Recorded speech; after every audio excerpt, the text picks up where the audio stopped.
ഇന്ന് നമുക്കുണ്ടല്ലോ ഗോതമ്പ് പൊടി വെച്ചിട്ടുള്ളൊരു ബ്രേക്ക്ഫാസ്റ്റ് ആയിട്ടാണ് ഞാൻ ഉണ്ടാക്കണേ. ഇത് ബ്രേക്ക്ഫാസ്റ്റ് ആയിട്ടും ഡിന്നറായിട്ടും ലഞ്ചായിട്ടും എങ്ങനെ വേണമെങ്കിൽ നമുക്ക് എടുക്കാം. ഇതിന് വേണ്ടിയിട്ട് ഗോതമ്പ് പൊടി വെള്ളവും ഉപ്പും കൂടിയിട്ട് നല്ലപോലെ മിക്സ് ചെയ്തെടുക്കണം. നമ്മൾ ദോശമാവിനേക്കാളും കുറച്ചും കൂടി കട്ടിയിൽ വേണം ഇത് കുഴച്ചെടുക്കാനായിട്ട്. എന്നിട്ട് ആവശ്യത്തിന് മാവ് എടുത്തിട്ട് ഇങ്ങനെ ദോശക്കല്ല് ചൂടാവുമ്പോൾ എണ്ണ പുരട്ടിയിട്ട് ഇങ്ങനെ കൈ വെച്ചിട്ട് നമുക്ക് നല്ലപോലെ പരത്തി നല്ല ഭംഗിയിലെടുക്കാം. ഒരു സൈഡ് ഇങ്ങനെ വെന്ത് വരുമ്പോൾ മറിച്ചിട്ടിട്ട് പിന്നെയൊക്കെ നമ്മൾ സാധാരണ ദോശ ഉണ്ടാക്കുന്ന പോലെ കേട്ടോ. ഇത് ദോശയേക്കാളും കുറച്ചും കൂടി ടേസ്റ്റ് ഉണ്ടാവും കേട്ടോ.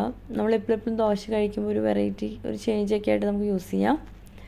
കണ്ടോ ഈ ദോശമാവിൻ്റെ ഇപ്പോൾ കണ്ടോ അതിൻ്റെ ക്രിസ്പി നല്ല എന്താ പറയുക അതിൻ്റെ കളറ് കണ്ടോ, അതേപോലെ തന്നെ നല്ല ടേസ്റ്റ് ഉണ്ടായിരിക്കും, നല്ല ക്രിസ്പി ആയിരിക്കും. നല്ലപോലെ മുരിയിച്ചെടുക്കാം.